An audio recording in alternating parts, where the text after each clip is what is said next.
Alors cette vidéo consiste à étudier les variations de la fonction log.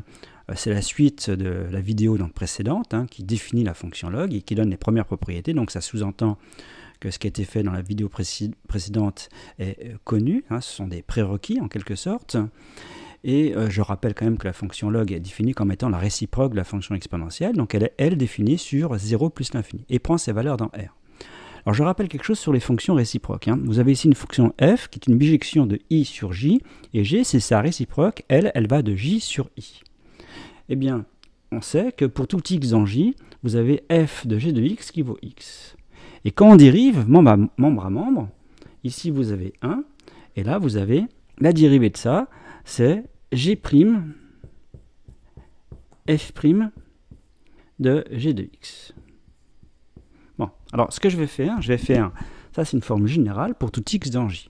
Alors à condition, effectivement, quand j'écris g', que la fonction g, la réciproque, soit effectivement dérivable. Alors on a vu des propriétés pour une fonction f qui est donc dérivable sur i et dont la dérivée ne s'annule pas. Eh bien, dans ce cas-là, la fonction g, elle est bien dérivable sur j.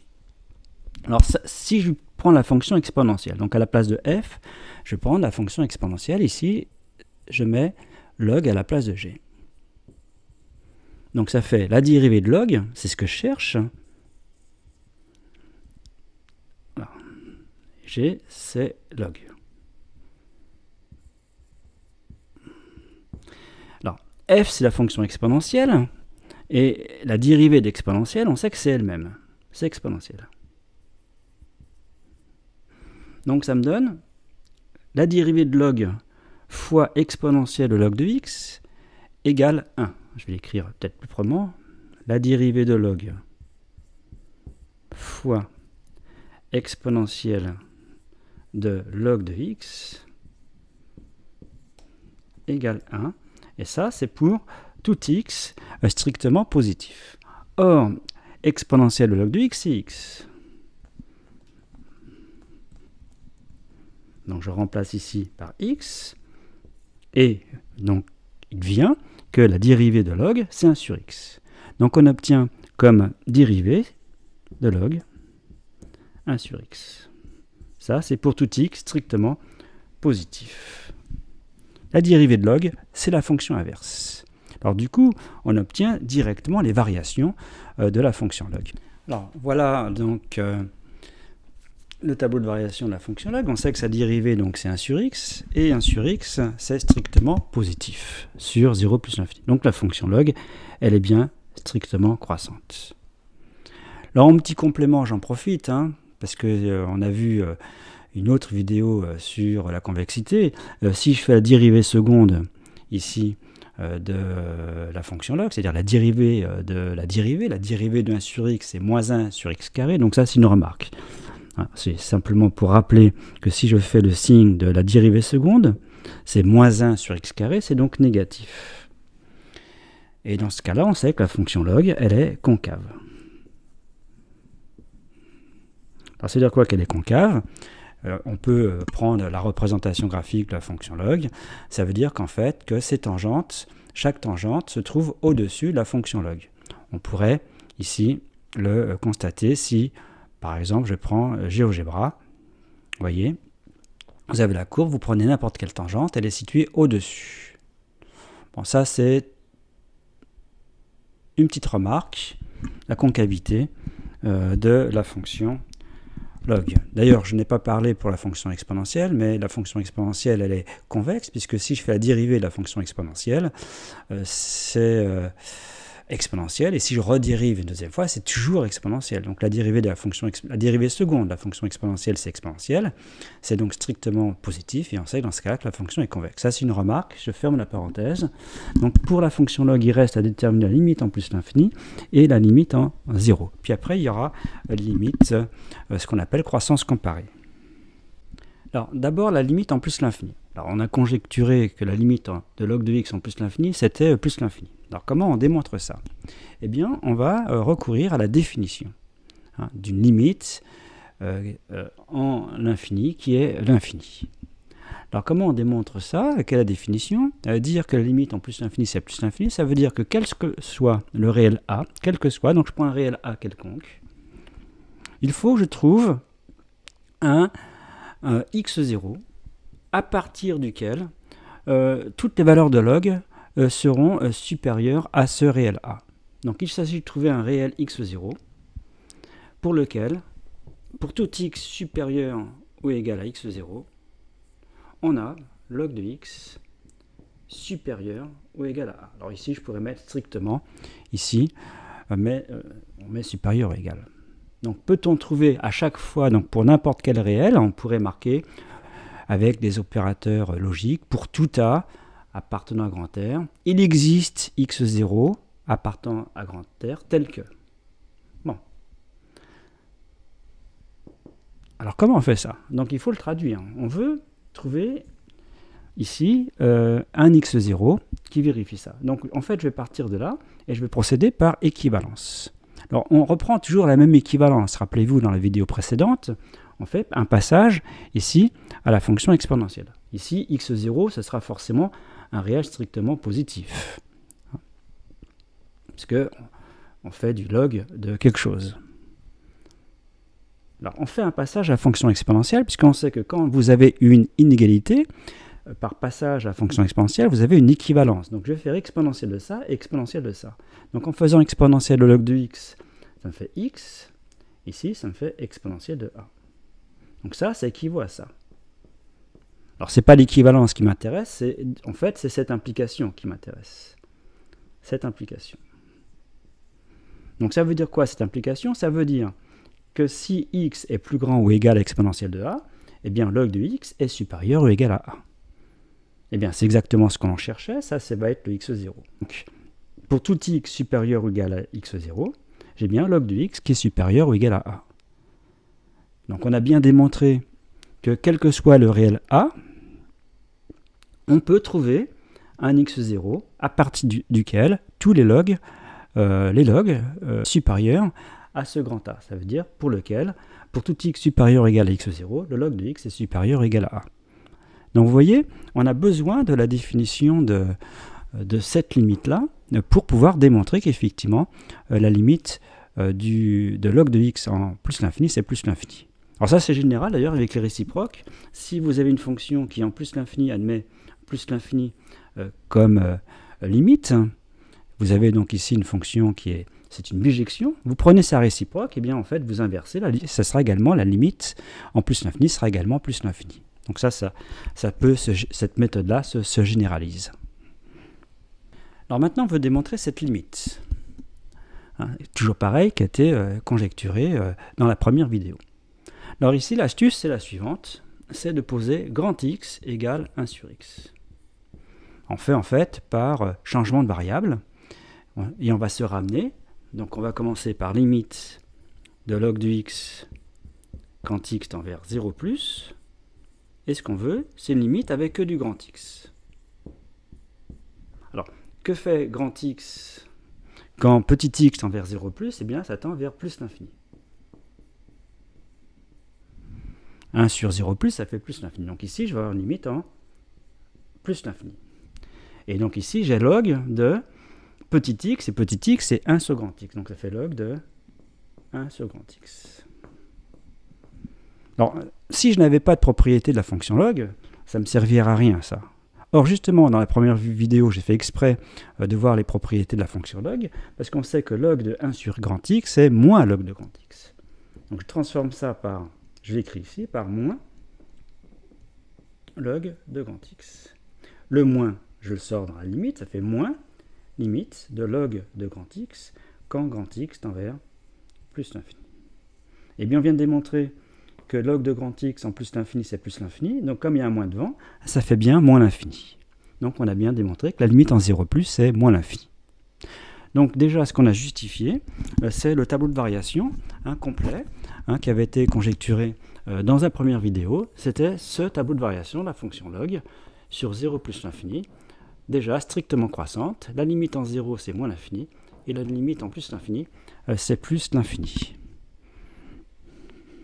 Alors maintenant, cette limite, on veut démontrer que la limite quand x tend vers plus l'infini de log de x sur x puissance n, c'est 0.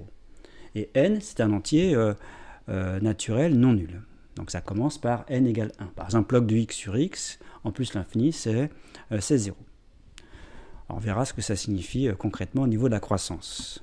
Alors, je ne vais pas faire une démonstration par récurrence comme on l'a fait pour la fonction exponentielle. On va faire autrement. On va d'abord démontrer, la première étape, ça sera démontrer ceci, pour n égale 1. Alors, pour cela, je vais utiliser la fonction auxiliaire g, qui est log de x moins 2 racines de x. Alors vous allez voir où je veux en venir. En fait, je vais démontrer que ça, c'est plus petit que ça. Puis après, je vais diviser par x. Et on va utiliser le théorème des gendarmes pour pouvoir trouver la limite de log de x sur x par encadrement, par le théorème des gendarmes. Alors d'abord, cette fonction auxiliaire, donc ici, dans un premier temps, x est supposé strictement positif, à cause du log ici, le log de x. Alors, pour démontrer que ça prend des valeurs négatives, eh bien, je ne peux pas le faire par le calcul, ça c'est pas possible, donc je vais faire par les variations.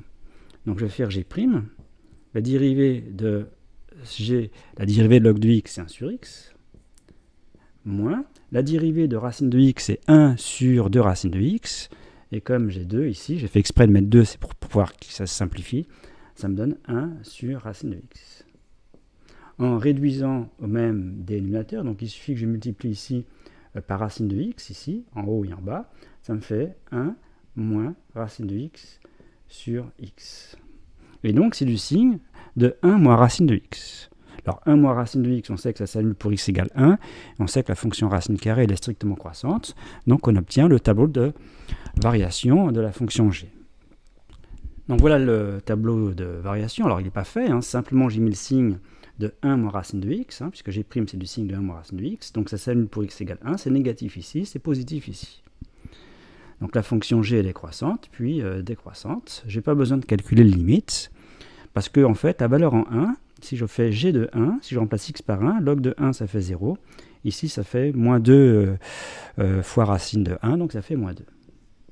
Donc ici, on a bien démontré que g prend des valeurs strictement négatives. Alors je pourrais mettre négative ou nulle. Bon, donc je mets le résultat, c'est que pour tout x strictement positif, g de x prend des valeurs strictement négatives. Pourquoi strictement négative? Puisque le maximum, la valeur maximale prise par g, c'est moins 2. Et ça veut dire quoi que g de x strictement négatif? Ça veut dire que log de x est donc inférieur strictement à 2 racines de x. Ça, c'est pour tout x strictement positif. Et je divise par x. Alors je peux diviser par x sans changer de sens, puisque x est strictement positif. Le sens de l'inégalité, ça fait log de x sur x. C'est strictement plus petit que 2 racines de x sur x. 2 racines de x sur x, si je simplifie par racine de x, ça fait 2 sur racine de x. Bon, alors je vais utiliser le théorème des gendarmes, mais pour utiliser le théorème des gendarmes, il faut que j'ai quelque chose ici. En fait, l'astuce est la suivante, c'est que je vais prendre pour tout x dans l'intervalle 1 plus l'infini. Je me limite à l'intervalle 1 plus l'infini, je ne prends pas l'intervalle 0 plus l'infini. Alors pourquoi l'intervalle 1 plus l'infini? Parce que sur l'intervalle 1 plus l'infini, le log, il est positif, parce que je vous rappelle, la fonction log, elle est strictement croissante, et en 1, elle prend la valeur 0, et donc ça, c'est positif. Alors pourquoi c'est terminé? Puisque d'après le théorème des gendarmes, on veut une limite en plus l'infini. Donc pour avoir une limite en plus l'infini, il faut faire une comparaison qui est valable sur un intervalle qui contient plus l'infini comme borne verte, c'est le cas. Et on sait que ça tend vers 0 en plus l'infini, puisque racine de x tend vers plus l'infini. Donc c'est coincé entre deux choses, l'une qui tend vers 0, l'autre qui vaut 0, donc ça veut dire que ça tend vers 0 quand x tend vers plus l'infini. Ça termine donc la démonstration. Maintenant, pour log de x sur x puissance n, donc ici je suppose que n c'est un entier supérieur ou égal à 2, puisque j'ai fait déjà le cas n égale 1, et l'astuce est simplement écrire que log de x sur x puissance n, c'est log de x sur x fois 1 sur x puissance n-1. Alors ici, n-1, c'est donc ici supérieur ou égal à 1. Alors ça, x puissance n-1, comme n-1 est supérieur ou égal à 1, ça tend vers plus l'infini, 1 sur plus l'infini, ça tend vers 0, et on vient de démontrer que ça tendait vers 0. Donc 0 fois 0, ça donne 0 en limite, donc ça démontre cette limite pour n'importe quel entier naturel non nul. Hein. Donc la démonstration repose quand même d'abord sur n égale 1, puis après il y a cette astuce. Alors à quoi sert cette limite, hein? C'est ce qu'on appelle croissance comparée. Par exemple, si je prends la fonction définie comme ça par log de x moins x, et on veut la limite en plus l'infini de cette fonction. En fait, on dit que c'est x qui l'emporte sur log de x. Ça croît plus vite que log de x. Alors, on pourrait démontrer que c'est vrai avec racine de x. Ça, ce serait d'ailleurs plus intéressant, mais on fera ça en remarque après. Alors, comment on démontre qu'effectivement, que ça l'emporte, c'est-à-dire que la limite de ça, c'est comme si je considérais que le moins x, donc ça fait moins l'infini, eh bien, il suffit de mettre x en facteur, puisque c'est x qui l'emporte. Donc, je mets x en facteur. Alors, je peux mettre x en facteur puisqu'on cherche une limite en plus l'infini. Si je mets x en facteur, ça fait log de x sur x moins 1. Alors, cette mise en facteur, donc ce changement d'écriture, permet de récupérer ici une limite de référence, log de x sur x.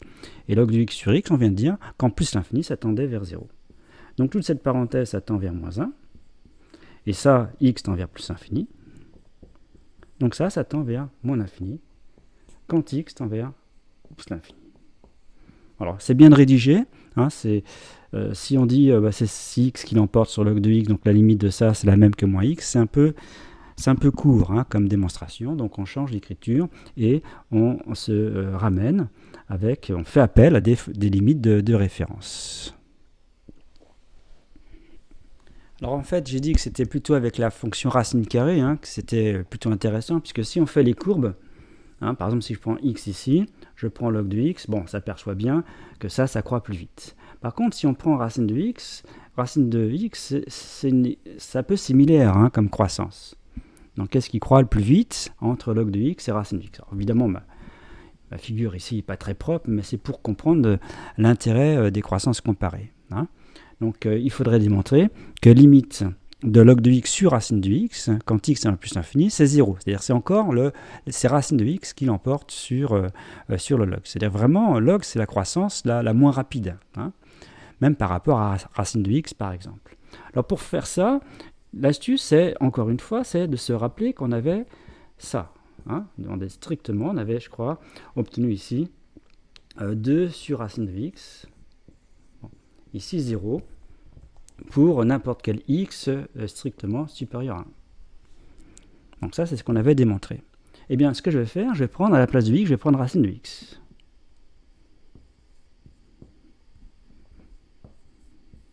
Donc ici, j'ai racine de x. Et on veut la limite en plus l'infini. La limite en plus l'infini, donc ici, c'est une composée, hein, c'est racine de racine. Si vraiment on utilise le théorème sur limite de composée, on peut démontrer que racine de x, ça tend vers plus l'infini en plus l'infini, donc ça tend vers 0. Bon, et là, je n'ai pas tout à fait log de x. Mais il y a une propriété qui dit que log de racine de x, c'est 1/2 de log de x. C'est 1/2.